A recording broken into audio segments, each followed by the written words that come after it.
माननीय अटल बिहारी जी आणि मित्र हो,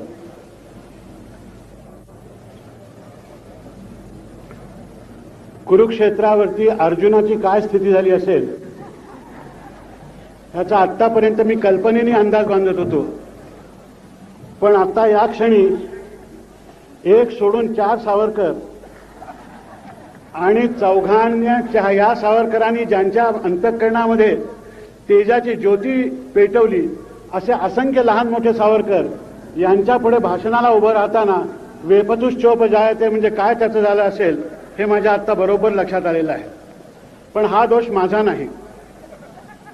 बिंदू माधव यांनी अत्यंत प्रेमाने मला या धोक्याच्या जागी उभं केलेलं आहे. त्यांनी मला अगोदर पत्ता लावू दिला नाही.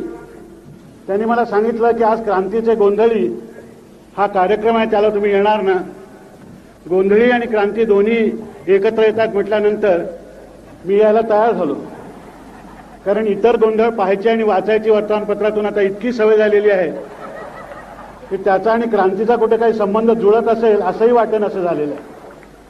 तेव्हा अशा या समारंभाला मी सावरकरांच्याबद्दल बोलावं अशी त्यांनी अपेक्षा व्यक्त करून मला आज अध्यक्षस्थानी बसवलं.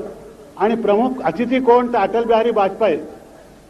म्हणजे मला सारखं माहिती आहे की आपल्याला अटल बिहारी वाजपेयींचं भाषण ऐकायचं आणि तरी मी बोलायचं म्हणजे आपल्या मागून कुमार गंधर्वाचं गाणं ऐकताना आम्ही मनाचे श्लोक म्हणून दाखवायचे अशापैकी प्रकार होणार आहे असं मला वाटायला लागलेलं आहे. पण ह्या सगळ्याचा जर दोष कोणाचा असेल तर बिंदू माधव नावाचा जो उपद्व्यापी मनुष्य आहे त्याचा आहे, त्याच्या प्रेमाचा आहे, एवढं लक्षात ठेवा. त्याच्या जोडीला न बोलता सुधीर फडके बसलेले आहेत, त्यांचाही या कटामध्ये हात आहे हे मला माहिती आहे. परंतु हा कट मी अत्यंत आनंदाने स्वीकारलेला आहे, कारण ज्या माणसांनी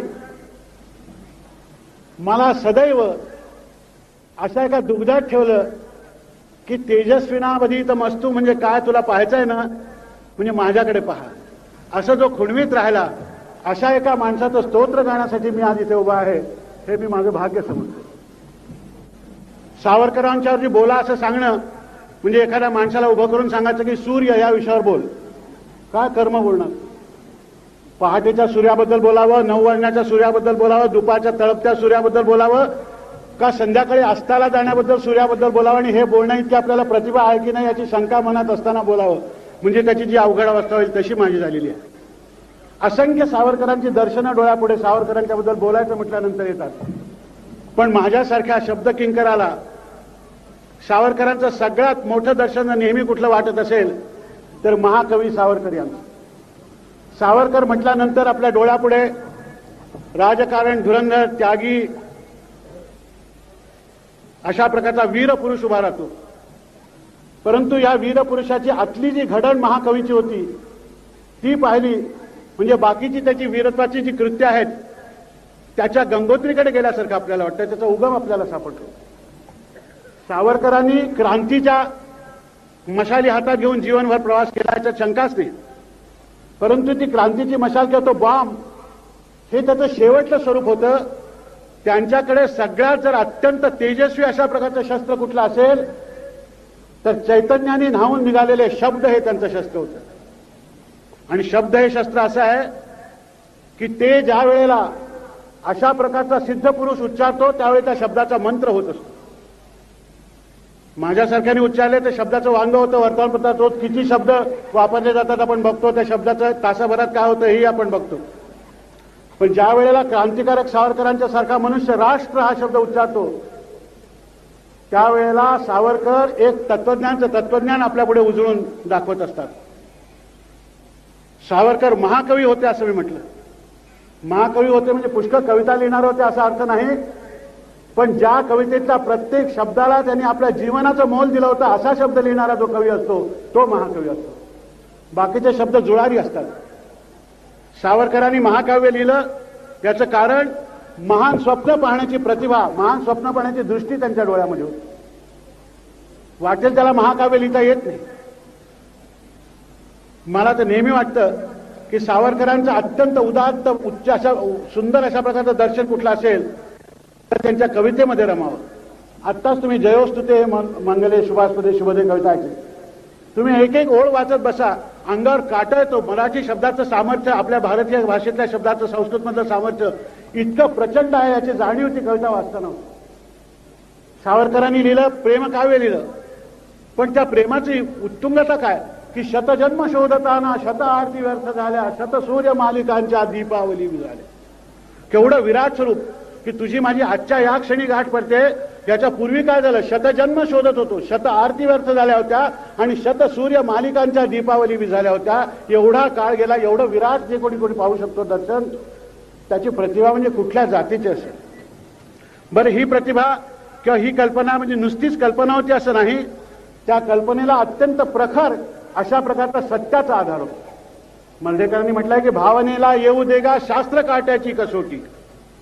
नुसती भळभळ भावनेची उपयोगाची नाही. पाहिलं अंतकरण भरून आलं, ढसाढसा रडला वगैरे, याला काही अर्थ नाहीये, असला तर फार थोडा आहे. परंतु ज्या वेळेला सावरकरांच्या डोळ्यात अश्रू उभे राहत असत, त्यावेळेला त्या आपल्या जीवनाचं तारण त्यांनी आपल्या प्रत्येक उच्चाराला ठेवलेलं होतं. मला नेहमी असं वाटतं की आपण प्रार्थना करत असतो, वेदातल्या प्रार्थना तेजस्विनावधीतमस्तु तेजस्विनावधीतमस्तु, अर्थ कळत नाही तरी प्रार्थना करतच असतो. परंतु तेजस्विनावधीतमस्तु ही प्रार्थना समजा जर ऐकली गेली तर मनुष्य कसा तयार होईल याचं जर दर्शन पाहिजे असेल तर ते सावरकरांच्या मध्ये माणसाला घडलं. तेजस्वी या पलीकडे दुसरं कसले वर्णन त्याला लागू पडणार नाही, अशा प्रकारचं निखळ तेजाने चमकणारं हे दर्शन. आणि हे दर्शन कुठल्याही भाबडेपणाने मी म्हणत नाही, दर्शन हा शब्द मी वापरत नाही.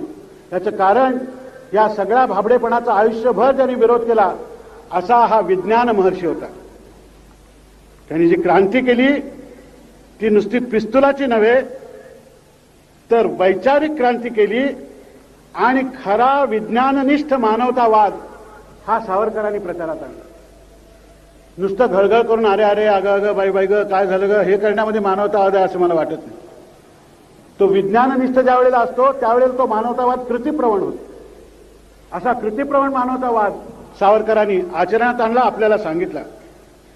त्यांनी स्पष्ट शब्दात सांगितलं की सगळ्या भाबडेपणाच्या विरुद्ध लिहिताना विज्ञानाचे जे प्रत्यक्षनिष्ठ आणि प्रयोगसिद्ध नियम आज मनुष्य जातीस ज्ञात झालेले आहेत तोच आमचा खरा सनातन धर्म आहे. अलीकडे आपण ऐकतो, नवीनच बातमी लागल्यासारखं आपल्याला सांगण्यात येतं की आपण लवकरच 21व्या शतकात जाणार आहोत वगैरे. अय्या खरंच का, असं एक मुलगी म्हणाली ऐकलं. सावरकरांनी कधीच हे सांगून ठेवलं होतं की अद्ययावत व्हा, हे 40-50 वर्षापूर्वी त्यांनी घोष केलेला होता. विज्ञाननिष्ठ जगात गेल्याशिवाय तुम्हाला किंमत राहणार नाही असं दोन्ही हात वर करून ऊर्ध्वभाव विरोम्यश्च असं जसं सांगितलेलं वर्णन असं सावरकर सांगत आलेले होते की अरे दोन शब्दात दोन संस्कृती याच्यामध्ये त्यांनी म्हटलं कसलं श्रुती स्मृती पुराणोक्त सांगता, अद्ययावत व्हा. आजचं काय असेल ते मला सांगा. 21व्या शतक लागायला 100 वर्ष अवकाश होती त्यावेळेला यांनी सांगितलेलं आहे की पहा आपण कुठल्या युगात प्रवेश केलेला आहे. बुद्धीला शरण जा, बुद्धिनिष्ठ व्हा हे सदैव सावरकर सांगत आलेले होते. आणि अशा माणसावरती आपण क्षुद्र जातीयतावादाचा आरोप केला आहे आपल्या बुद्धीचं लक्ष. म्हणजे जो मनुष्य इतका बुद्धिनिष्ठ की मी मेल्यानंतर माझं शव विद्युतदाहिनी झोकून द्या असं सांगणारा, त्याच्यावरती कुठलेही धर्माचे संस्कार, मंत्रतंत्र, जादूटोणा, पिंडदान, माती दगड अशा प्रकारचं काही करू नका हे म्हणणारा आम्ही कम्युनल म्हणून बाजूला टाकला. आणि मी मेल्यानंतर माझी राख गंगेत टाका, यमुनेत टाका, थोडी जमली तर मुळामुठेत टाका, माती दगड टाका हे सांगणारे लोक हे आम्ही सेक्युलर समजलो. मला हे राख टाकण्याहून आठवतं, अभद्र आहे सांगू नये पण विनोदी लेखका क्षमा करा, असलं काही सांगितल्याशिवाय बरं वाटत नाही. हा काय प्रकार आहे मला कळत नाही. सावरकरांनी ज्या वेळेला माझे शव विद्युत दाहिनीत झोका, तो शब्द सुद्धा त्यांचाच आहे, विद्युत दाहिना, सुंदर शब्द काढला त्यांनी एका अत्यंत करुण अशा प्रकारचं कार्य करायला लागणाऱ्या यंत्राला. मी एकदा असा पुण्याला येत होतो, गाडीतून येत होतो तर ठाण्यापाशी आलो. तिथे आल्याबरोबर पोलीस इकडून अडवतोय, तिकडे जायचं नाही, तिकडे जायचं नाही, तिकडे जायचं नाही, इकडे ह्या रस्त्यांदा त्या रस्त्यांदा. म्हणाल का आहे काय, मला काय कळे ना. ते म्हणाले इथून उद्या रक्षेचे कलश जाणार आहे. कोणीतरी चचलं होतं, त्याचे कलश जाणार आहेत म्हणाले रक्षेचे. म्हटलं उद्या जाणार आहेत पण आता काय, आम्हाला कशाला छळताय. नाही म्हणाले त्याची आमची रिहर्सल चाललेली. मी नाटकवालाच असल्यामुळे विचारलं की रिहर्सलला रक्षा करून घ्यायला कोण उभा राहणार आहे. पोलिसनी जो मला सज्जर दम भरला, मला म्हणाला असला चावटपणा करू नका. म्हटलं मी नाही चावटपणा करत, तो मेलेला मनुष्य आहे, त्याच्या मृतदेहाशी तुम्ही चावटपणा करताय सगळेजण. तो जर राखेतून जागा झाला तर तमाशा बंद करा असं सांगेल. असे तमाशे करणारे लोक आपण सेक्युलर समजतो. आम्ही सदैव घरच्या म्हातारीलाच का. सावरकरांनी ज्या ज्या वेळेला धर्मनिष्ठ अशा प्रकारच्या लोकांची, धर्मनिष्ठ म्हणण्यापेक्षा धर्मांध लोकांच्यावरती टीका केली, त्यावेळी त्यांनी सर्व धर्मांच्या धर्मांधतेवर टीका केली. हा त्यांचा अपराध. ते सेक्युलर कधी ठरले असते की त्यांनी जर फक्त हिंदूंना नावं ठेवली असती आणि बाकीच्यांचं सगळं काही छान आहे म्हटलं असतं तर ते सेक्युलर ठरले. हा विज्ञाननिष्ठेला मानवणारा विचार नाही आहे. गरम पाणी हे गरम पाणी, मग हिंदू पित असो का मुसलमान पित असो, त्याला सांगायलाच पाहिजे विज्ञाननिष्ठ म्हणून सांगणार आहे गरम आहे, तुझं तोंड भाजेल. इतक्या सहजतेने त्यांनी सगळ्या धर्मातला जो काही धर्मांधता आहे ही आपल्याला दाखवून दिली. तुम्ही गाईला पवित्र मानता वगैरे वगैरे, हे चूक आहे. तो एक उपयुक्त पशु आहे. माझी गाय शत्रूला दूध देत असेल तर तिला मी कापून काढीन असं म्हणणारा हा मनुष्य होता. पण त्याबरोबरच हिंदूंना गाय पवित्र आहे म्हणून त्यांना खिजवण्यासाठी जर दुसरा कोणी त्याच्या देवळाच्या दारामध्ये गाय मारायला लागला तर ती अन्यायाने मारलेली गाय म्हणून त्याचं पारिपत्य केलं पाहिजे. हा विज्ञाननिष्ठ विचार सुद्धा सावरकरांनी सांगितला. आम्ही नेहमी एकाच गोष्टीसाठी ठरवतो की टीका करायला उभं राहिल्यानंतर दुसऱ्या धर्मामध्ये जी वैगुण्य आहेत ती शास्त्रीय पद्धतीने सांगायला आम्ही का घाबरतो, माझा अजून कळतो. जर आपण विज्ञाननिष्ठ दृष्टिकोन ठेवलेला असेल तर कुठल्याही धर्मामध्ये जे अवैज्ञानिक आहे ते आपल्याला जोडायला काहीच अर्थ नाही, काहीच हरकत नाही. स्वर्ग नरक वगैरे कल्पनांची तर सावरकरांनी इतकी सुंदर चेष्टा केलेली आहे की या महाकवीच्या उपरोधाला त्या ठिकाणी इतकी प्रचंड धार आलेली आहे. आपल्याला सगळ्यांना तसं बघायला गेलं तर आपण इहलोकात राहून सुद्धा मनाने परलोक वासित असतो. तिथे आपली जागा बरोबर मिळते की नाही ह्याची आम्हाला चिंता जास्त आहे. रोज लेखा बसमध्ये तुला मिळत नाही जागा, तिथे नीट काय होईल याचा काही विचार कर, तिथली मिळेल. आणि हेच सरकार चालू राहिलं तर मृतांच्या संख्येला काही कमी राहणार नाही. वाटेल ते दुष्काळात मरतील, भरपूर जागा मिळेल तुला इथे सुद्धा. पण त्याचा विचार नाही.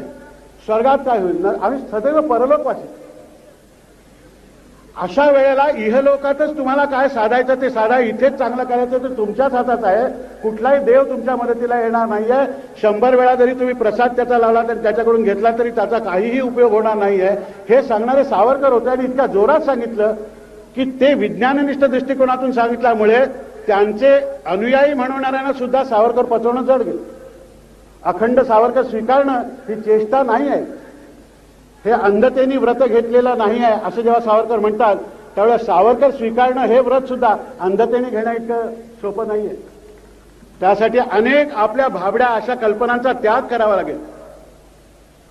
सावरकरांनी सत्यनारायणाला लाच देणाऱ्या आपल्या लोकांची इतकी चेष्टा केलेली आहे की कुठलाही इतर अशा प्रकारचा दुसऱ्या धर्मातला मनुष्य सुद्धा ती एवढी करू शकला नाही. पण त्याबरोबरच त्यांनी स्वर्ग नरकाच्या खोट्या कल्पना सांगणारे जे निर्धार धर्मातले लोक आहेत त्यांच्याबद्दल तितकंच कचावून लिहिलेलं आहे. त्यांनी म्हटलं की वेद तर आमचे सांगतात की स्वर्गाचा इंद्र हा राजा, पण बायबलच्या स्वर्गात इंद्राचा पत्ता टपालवाल्याला देखील माहिती नाही. कारण इंद्राचा टपाल जर तुम्ही बायबलच्या स्वर्गामध्ये पाठवलं त्या ऍड्रेस इज नॉट फाउंड म्हणून परत येणार. कारण त्या स्वर्गामध्ये, ख्रिश्चनांच्या स्वर्गामध्ये आमचा इंद्र राहत नाही. देवपुत्र येशूच्या कमरेला साऱ्या स्वर्गाची किल्ली. पण कुराणातल्या स्वर्गात ला अल्ला इल्लिल्ला आणि मोहम्मद रसूलिल्ला तिसऱ्यांना जागा नाही. रेड इंडियनाच्या स्वर्गात डुकरेच डुकरे. कारण रेड इंडियनला सगळ्यात पवित्र सगळ्यात हवा असलेलं डुक्करच असते. उद्या जर डुकरांनी आपलं काशी क्षेत्र थापायचं ठरवलं असतं तर गलेलठ्ठ डुक्करच तिथे मोठा देव म्हणून नेमला असतं. तर रेड इंडियनांचा डुक्कर हाच देव, त्यामुळे डुकरच डुकर. पण मुस्लिम पुण्यवंताच्या स्वर्गामध्ये असली नापाक चीज औषधाला देखील सापडणार नाही. म्हणजे या प्रत्येकाचे म्हणणे स्वर्ग मी सांगतो तसं आहे. पुराणात मूर्तीपूजक आणि याज्ञिक तर काय, पण यज्ञात मारलेले बोकड देखील स्वर्गात जातात असा त्यांचा मेल्यानंतरचा पक्का पत्ता देऊन ठेवलेला आहे की हा बोकडनं चालला स्वर्गात.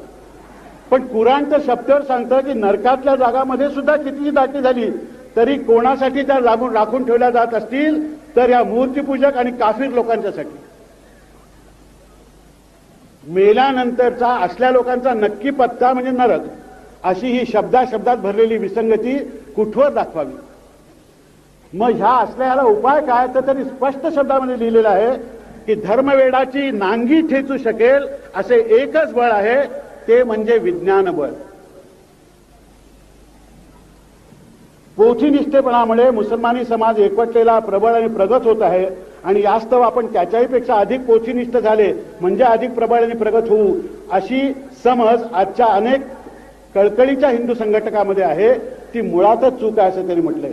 त्याचं कारण काय की वैज्ञानिक दृष्टीचा प्रसार हिंदू समाजातीलच नव्हे तर भाकड धर्मवेडाने ग्रासलेल्या ख्रिस्ती आणि मुसलमानाधिकातील लक्षावधी अडाणी लोकातूनही ही अज्ञानाची रोगट साथ जी फैलावली जात आहे ती हटवून त्यांना सुद्धा विज्ञानाच्या शुद्ध वातावरणात नेऊन सोडणे हे बुद्धिवाद्यांचे काम आहे. कारण गावामध्ये कोणत्याही भागाला रोगाणू जोपासले गेले की त्याचा उपयोग साऱ्या गावाचं आरोग्य संकटात पाडल्याचं नाणं नाही. आणि म्हणून अंधश्रद्धा जिथे दिसेल ती कुठल्या धर्माच्या माणसाची अंधश्रद्धा आहे हे न पाहता ती तिथल्या तिथे ठेचली पाहिजे. हा सावरकरांचा संदेश सगळ्यात सेक्युलर आहे असं माझं मत. हा सगळ्यात बुद्धिनिष्ठ बुद्धिप्रामाण्य मानणारा आहे. म्हणजे शंकराचार्य आले की आम्ही निदर्शनं करायची आणि पोप महाराज आले की लाल पाघड्या घालायच्या म्हणजे आम्ही सेक्युलर नाही. तिथे आम्ही शेपूटच आमच्या याच्यात घातलेली आहे असाच त्याचा अर्थ आहे. दुसरा कसा क्षमा करा मी जर असा अनपार्लमेंटरी बोललो पण पार्लमेंटात सुद्धा फारसं पार्लमेंटरी हल्ली बोलत नाहीत त्यामुळे मला काही घाबरण्याची गरज नाहीये. तेव्हा अशा याला त्यांनी तिथल्या तिथे ठेचलंय. मला सुद्धा असं नेहमी वाटतं की आपण गौरव गाताना दुसऱ्या धर्मातल्या माणसांनी कुठलीही प्रकारची धर्मांधता दाखवली तरी आम्ही घरच्या म्हातारीला काय त्यांच्याबद्दल काहीच बोलत नाही. मला त्या दिवशी असा संताप आला. जागच्या जागीच आम्ही संताप येऊन काय उपयोग आम्ही सावरकर असतो तर ज्योत पेटवली असती. पण जागच्या जागीच संताप आला की ही मदर तेरेसा म्हणते फार मोठं कार्य केलंय त्यांनी त्याच्याबद्दल काही प्रश्नच नाहीये. अगदी त्या कार्याबद्दल तिला 100 आम्ही नमस्कार करू. पण ती म्हणते की फॅमिली प्लॅनिंग हे ख्रिस्ताच्या आज्ञेच्या विरुद्ध आहे. लोकसंख्येचा आपला एवढा प्रचंड प्रश्न असताना त्या लोकसंख्येला आळा घाला असं इथलं सांगत असताना जो तो सुबुद्ध मनुष्य ही बाई धर्माज्ञानही लोकसंख्येला आळा घालण्याची सांगते. हे माझ्या मते राजद्रोहाचं भाषण आहे. याबद्दल तिचा निषेधच झाला पाहिजे मग ती कितीही मोठी असली तरी चालेल. अशा वेळेला आपण गप्प बसणं हे बरोबर आहे असं मला वाटत नाही. अशा वेळेला तिला विरोध करणं म्हणजे मी धर्मांधता माझी त्या धर्माचा नसल्यामुळे ठरवणं असा विचार करणंच चूक आहे. शंकराचार्यांनी जितकं दिवसा पालखीमध्ये बसून म्हणजे गावाच्या वेशीपर्यंत मोटरनी यायचं आणि गावात शिरल्याबरोबर पालखीत जायचं आणि दिवसा मशाली लावायची. त्याची सावरकरांनी खूप चेष्टा केलेली या गोष्टीची. पण तेच तुम्हाला सांगतो पापमुक्ततेचे पास वाटणारे पोप त्यांच्या इकडे होऊन गेलेले आहेत. त्याचा जर उल्लेख आम्ही केला तर त्यात काय चुकलं. सावरकरांचं एकच चुकलं की प्रिय अप्रिय होईल की नाही आपलं भाषण याचा विचार न करता त्यांनी एखाद्या वैज्ञानिकाप्रमाणे सत्याची कास धरली. न ब्रूयात सत्यम अप्रियम असा एक धूर्त सल्ला देऊन ठेवलेला आहे तो त्यांनी मानला नाही. ज्या वेळेला त्यांना सांगावं असं वाटलं की नाही आहे हे बरोबर नाहीये हे बुद्धिप्रामाण्याला सोडून आहे त्यावेळेला त्यांनी सांगितलं. त्यांनी आपल्या संतांच्या कामगिरीबद्दल म्हणताना सुद्धा काय आता आला म्हणजे माझं ऐकावं असं वाटतं याच्याबद्दल मी आनंद आपला आभार आहे. तर काय सांगत होतो हा तर अशा संतांच्या बद्दल लिहिताना सुद्धा त्यांनी सांगितलं की चमत्कार वगैरे बोंधूपणा हा बरोबर नाही आहे हे त्या काळामध्ये त्यांनी सांगितलंय. त्यांनी एका ठिकाणी म्हटलेलं आहे की ज्ञानेश्वरांची भिंत जर इथून तिथे चालत गेली तर अल्लाउद्दीन खिलजीचं सैन्य येत असताना त्याला आडवर का टाकायला गेली नाही. हा सवाल फारसा आपल्याला मनातून फारसा हे होणारा नाहीये सुखदायक नाहीये पण ते सत्य ह्याला काय करायचं ते सत्य ते बोलून गेले त्यावेळेस. त्यांनी या सगळ्या संतांच्या याच्याबद्दल लिहिलेलं आहे. पण त्याला दुसरी एक बाजू आहे. हा विचार करणाऱ्या माणसाची सुद्धा बुद्धिमत्ता आपण लक्षात घेतली पाहिजे. अशी चमत्काराच्या गोष्टी लिहिणारे जे असतात त्यांची तरी काय बुद्धिमत्ता असणार जास्तीत जास्त. आमचे कीर्तनकार होते ते कृष्णाचा चमत्कार सांगत होते की द्रौपदीला वस्त्रहरणाच्या वेळेला द्रौपदीला कृष्ण भगवानांनी पैठण्या पुरवल्या. तिथून दुःशासन ओढतोय आणि तिथून कृष्ण भगवान पैठण्या पुरवतोय. हा त्याचे वंशज आता लक्ष्मी रोडवर आहेत. तर तो पैठण्या पुरवत होता. काय भरजरी पैठणी महाराज सांगू म्हणाले एक एक पैठणी 50 रुपयाची. कीर्तनकाराचा बरोबर आहे तो 100 गावात जाईल त्यावेळेला 1 रुपया 1 पैसा करून जमणार त्याच्या दृष्टीने 50 रुपये ही 5 वर्षाची कमाई होती. तसंच कमी बुद्धिमत्तेच्या लोकांनी चमत्कार हे अशा रीतीने दाखवलेले आहेत असं सावरकरांचा तो लेख वाचल्यानंतर लगेच आपल्या लक्षामध्ये येतं. त्यांनी त्यांचीही कीव केलेली आहे. त्यांनी शेवटी म्हटलं असं ठेवून द्या असं ठेवून द्या. लोक शहाणे असतील ते समजतील की एक अतिशयोक्ती आहे म्हणून. तर अशा या माणसानी मला जर वैयक्तिक जीवनामध्ये विचारलं की सावरकरांच्याकडून तू का घेतलंस, तर सावरकरांनी मला मोठी देणगी दिली, म्हणजे सावरकरांनी मला नास्तिक केलं. कुठल्याही देवाची माझं बरं करण्याची किंवा वाईट करण्याची ताकद नाही आहे, हा विश्वास सावरकरांच्यामुळे मला मिळाला. आणि असं आपल्यालाही मिळाला पाहिजे. सावरकर वाचल्यानंतर मिळाल्याशिवाय राहणार नाही. जे आमचे देव कधीही दुर्बलांच्या मदतीला जात आहेत, आणि म्हणून मला असं वाटतं की सावरकरांनीच म्हटलंय की सामर्थ्य आहे चळवळीचे, करण्याचं सामर्थ्य आहे, जो जो करीला त्याचे, परंतु तेथे त्यांनी विज्ञानाचे अधिष्ठान पाहिजे असं सुचवलेलं आहे. भगवंताच्या अधिष्ठानाला त्याने असं म्हटलं की मूर्तीच्या रूपाने तुम्ही त्याला नैवेद्य अर्पण करून तुमच्यावर प्रसन्न होईल, हे खरं नाही आहे असं ह्या माणसाने आयुष्यभर सांगितलं. आणि दुर्दैव आमचं असं की असा हा माणूस आम्ही धर्मांध म्हणून बाजूला काढून टाकतो. काय आम्ही तरी शहाणे. मला तर नेहमी सावरकरांच्या चरित्राकडे पाहिल्यानंतर ग्रीक नाटकातल्या एखाद्या हिरोची जशी ट्रॅजेडी असते, त्याचा नायक जसा ट्रॅजेडीमध्ये जातो, अशाच प्रकारचं वाटतं की जो मनुष्य जाताना सांगतो की माझ्या नंतर काहीही धार्मिक कृत्यबित्य करायची जरूर नाही आहे, आणि कसा त्या मृत्यूकडे गेला, अलोट धैर्याने गेला. त्यांचं जाणं या जगामध्ये येणं आणि बालपण जितकं तेजस्वी, तितकंच वार्धक्यातलं त्यांचं मृत्यूकडे जाणं हे सुद्धा तितकंच तेजस्वी होतं.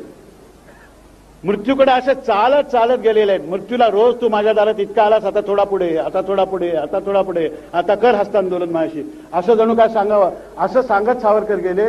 त्याचा सुद्धा काही कुठे तमाशा केला नाही, त्याचा सुद्धा कुठे गाजावाजा केला नाही. असा हा थोर पुरुष, असा हा थोर पुरुष त्याचं गुणगान माझ्यासारख्यानी काय करायचं. माझ्यासारख्यानी एकच करायचं की त्यांचं स्मरण झाल्यानंतर अत्यंत कृतज्ञतेने लवून मनोमन वंदन करायचं आणि सांगायचं की त्या तुझ्या तेजातला एक तरी एवढासा कण माझ्या जीवनामध्ये आला तर मी माझं जीवन धन्य झालं असं समजेन. असं मनोमन मनामध्ये इच्छा बाळगून जगत राहायचं. या पलीकडे काही करू शकत नाही आपण. पण असं म्हणून चालणार नाही. आत्ताच्या काळामध्ये आपण परत सावरकर वाचा, म्हणजे आपल्या लक्षात येईल की ज्याला इंग्लिशमध्ये म्हणतो मोस्ट रेलेव्हंट रायटर आजच्या काळामध्ये जर कोणी असेल तर ते सावरकर आहेत. की सेक्युलर म्हणजे काय, धर्मातीत म्हणजे काय, याची जर कोणाला खरी कल्पना पाहिजे असेल तर सावरकरांचे निबंध त्यांनी परत वाचायला पाहिजेत असं मला वाटतं. आपल्या उगीच आंधळेपणाने अहंकार बाळगून राहण्यामध्ये काही अर्थ नाही आहे. हा धडा आपल्याला आता घ्यायची पाळी आलेली आहे. विशेषतः कणखरपणाने आता उभं राहायला पाहिजे. असे प्रसंग आपल्यावरती आलेले आहेत. आपण तडजोडीच्या नावाखाली काय भयान कृत्य करतो हे मी आपल्याला सांगायला पाहिजे असं नाही आहे. नुकताच झालेला विवाहाच्या विच्छेदाबद्दलचा, तलाकबद्दलचा कायदा, याच्या इतकं कृष्णकृत्य गेल्या कित्येक वर्षात घडलं नाही असं माझं मत आहे. तर अशा प्रकारचे कायदे आपल्या देशामध्ये येत आहेत. ही भयंकर गोष्ट आहे. अशा भयंकर याच्यामध्ये जर मी आणि माझं एवढंच घेऊन बसलो आणि सावरकरांच्या एवढ्या विराट राष्ट्रवादाला जर आपण क्षुल्लक म्हटलं तर आपल्यासारखे करंटे आपणच, याशिवाय दुसरी काही मला भाषा बोलायला सुचत नाही. अशा एका महापुरुषाला आज मी मनोमन वंदन करायला आलेलो आहे. आधी कोण बोललं असेल तर मला क्षमा करा, पण आधी कोण जर माझ्या तोंडून गेलेलं असेल, जास्त काही गरम वाक्य गेलेली असतील तर त्याला सुद्धा हे साहचर्य जबाबदार आहे असंच मी सांगेन. नाही तर माझ्या एकट्यामध्ये एवढी कुठली ताकद, बोलविता धनी कोणीतरी मागे असल्याशिवाय असं कोणी बोलूच शकत नाही. माझ्या मनामध्ये असलेला जो दडून राहिलेला जो काही थोडा सावरकर आहे त्याच्याच तोंडून ही वाक्य आलेत असं मी आपल्याला सांगतो. आजच्या या प्रसंगी, या समारंभाला खरोखर जे काही सांगायचं आहे, जिव्हाळ्याने बोलायचं आहे ते आपल्याशी बोलायला ज्यांनी आयुष्य असं देशासाठी अर्पण करून टाकलेलं आहे असे अटल बिहारीजी आलेले आहेत. तेव्हा मी त्यांची जागा बराच वेळ इथे अडवून धरल्याबद्दल क्षमा मागतो आणि त्यांना सांगतो की लोकांना खरोखर जे काही ऐकायचं आहे ते आपण आता यापुढे येऊन सांगा.